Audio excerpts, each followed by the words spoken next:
मराठी चित्रपट सृष्टीतील superhit franchise म्हणून पुढे आलेला ये रे रे पैसा या सिनेमाचा तिसरा भाग रिलीज झाला आहे। चित्रपटाची घोषणा झाल्यापासूनच या चित्रपटाबद्दलची उत्सुकता वाढली होती। त्यामुळे प्रेक्षक चित्रपटाची आतुरतेने वाट बघत होते। या चित्रपटाला घेऊन मोठ्या अपेक्षा असल्यामुळे हा चित्रपट खरंच प्रेक्षकांची अपेक्षा पूर्ण करतो की नाही हे या व्हिडिओतून जाणून घेऊया। चला तर ये रे रे पैसा 3 या सिनेमाचा स्पॉइलर फ्री सविस्तर रिव्ह्यू करूया। ये रे रे पैसा 3 सिनेमाची चांगली गोष्ट ही आहे की पहिल्या भागाची ओजी कास्ट पुन्हा तिसऱ्या भागात पाहायला मिळाली। त्यामुळे पहिल्या भागातील अण्णा, आदित्य, बबली आणि सनी ही भन्नाट पात्रे पुन्हा एकदा भेटली। या फ्रँचायझी सिनेमाचा पहिला भाग संजय यांनी आणि दुसरा भाग हेमंत ढोमे यांनी डायरेक्ट केला आहे। अशा प्रकारे दिग्दर्शकाच्या खुर्चीवर संजय जाधव यांचेही पुनरागमन झाले आहे। ये रे रे पैसा आणि ये रे रे पैसा 2 या चित्रपटांनी यापूर्वी बॉक्स ऑफिसवर यश मिळवलं आहे। त्यामुळे तिसरा सिनेमाही चांगला बनवण्याची जबाबदारी निर्मात्यांच्या खांद्यावर होती। या चित्रपटाबद्दल बोलायचे तर डोकं बाजूला ठेवून फक्त एन्जॉय करायचा असा हा सिनेमा नाहीये।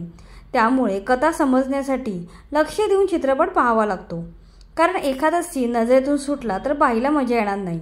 हा सिनेमा सनी, बबली आणि आदित्य म्हणजे सिद्धार्थ जाधव, तेजस्विनी पंडित आणि उमेश कामत या तिघांभोवती फिरतो।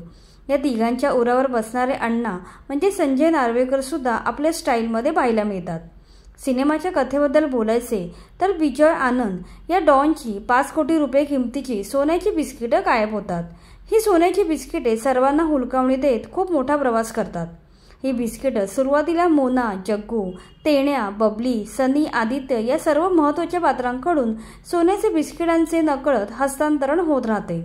डॉन विजय आनंद सोन्याचे बिस्किट परत मिळवण्यासाठी प्रयत्न सुरू करतो। त्यात खोट्या नोटांचे सत्र सुरू होतं। जिकडे तिकडे खोट्या नोटा सापडत राहतात। ते काहीसे अतिरंजित वाटते।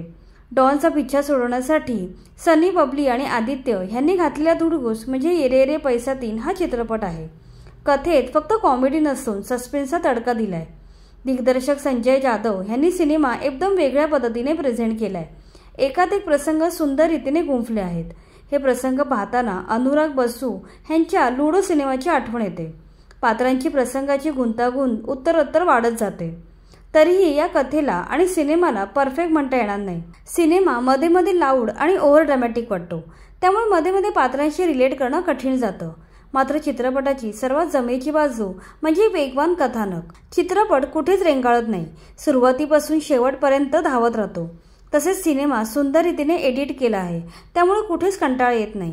गाणी उत्तम जमून आली आहेत। त्याचबरोबर अतिशय समर्पक असे बॅकग्राऊंड म्युझिक ऐकायला मिळते।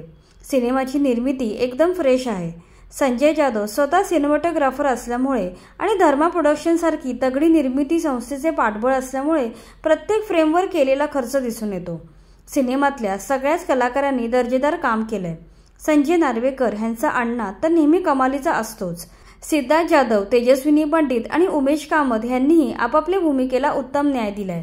बाकी आनंद इंगळे, नागेश भोसले, वनिता खरात, जयवंत वाडकर हे सुद्धा छोट्या भूमिकेतही भाव खाऊन गेले आहेत।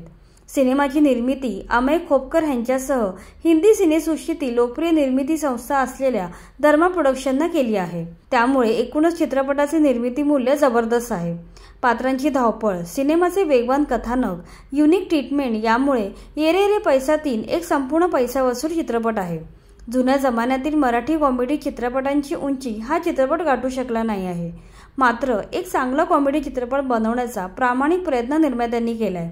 त्यामुळे मराठीतील एक उत्तम कॉमेडी सिनेमा पाहायचा असेल तर ये रे रे पैसा 3 नक्की पहा। आम्ही देतो या सिनेमाला 3.5 स्टार। बाकी तुम्हाला हा रिव्ह्यू आवडला असेल तर लाईक करा। हा सिनेमा तुम्हाला कसा वाटला ते कमेंटमध्ये नक्की सांगा आणि मराठी सिनेमाबद्दल लेटेस्ट अपडेट मिळवण्यासाठी आमच्या चॅनलला सबस्क्राईब करा।